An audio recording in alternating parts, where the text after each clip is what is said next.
ગીર સોમનાથ જિલ્લાના તલાલાના કડવા પાટીદાર સમાજ ખાતે ₹1.5 કરોડના ખર્ચે નવનિર્મિત ઉમા અતિથિ ભવન 2નું લોકાર્પણ કરવામાં આવ્યું છે. આ પ્રસંગે મા ઉમિયાના જ્યોતિર્થનો 26મા વર્ષમાં મંગલ પ્રવેશ અને ભવન નિર્માણમાં યોગદાન આપનાર દાતાઓના સન્માન સહિતના ત્રિવિધ કાર્યક્રમો યોજાયા હતા.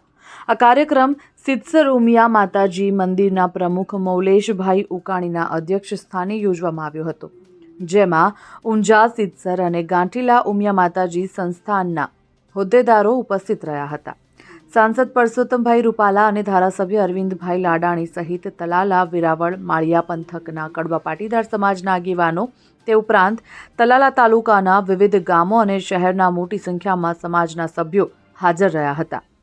ઉદ્ઘાટક સુરેશભાઈ રાઘવજી જાવિયા સહિતના આગેવાનોએ આ કાર્યક્રમનું ઉદ્ઘાટન કર્યું હતું. સમાજના ટ્રસ્ટી ધીરુભાઈ મકવાણાએ સ્વાગત પ્રવચનમાં 1982માં સ્થાપિત થયેલા સમાજની પ્રગતિ વર્ણવી હતી.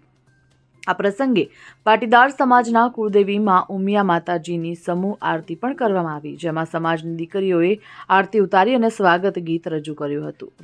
₹1.5 કરોડના ખર્ચે તૈયાર થયેલ 19 AC રૂમ ધરાવતા નવા ઉમિયા અતિથિ ભવન 2નું લોકાર્પણ મુખ્ય દાતા સુરેશભાઈ રાઘવજીભાઈ જાવિયા અને તેમના પરિવારના હસ્તે કરવામાં આવ્યું હતું.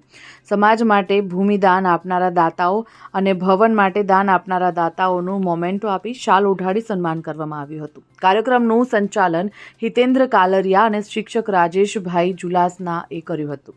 પ્રમુખ KT કમાણીએ તમામ લોકો પ્રત્યે આભારની લાગણી વ્યક્ત કરી હતી અને કાર્યક્રમ બાદ સમૂહ પ્રસાદનો સમાજના તમામ લોકોએ લાભ પણ લીધો હતો. Bureau report, Gujarat fight news.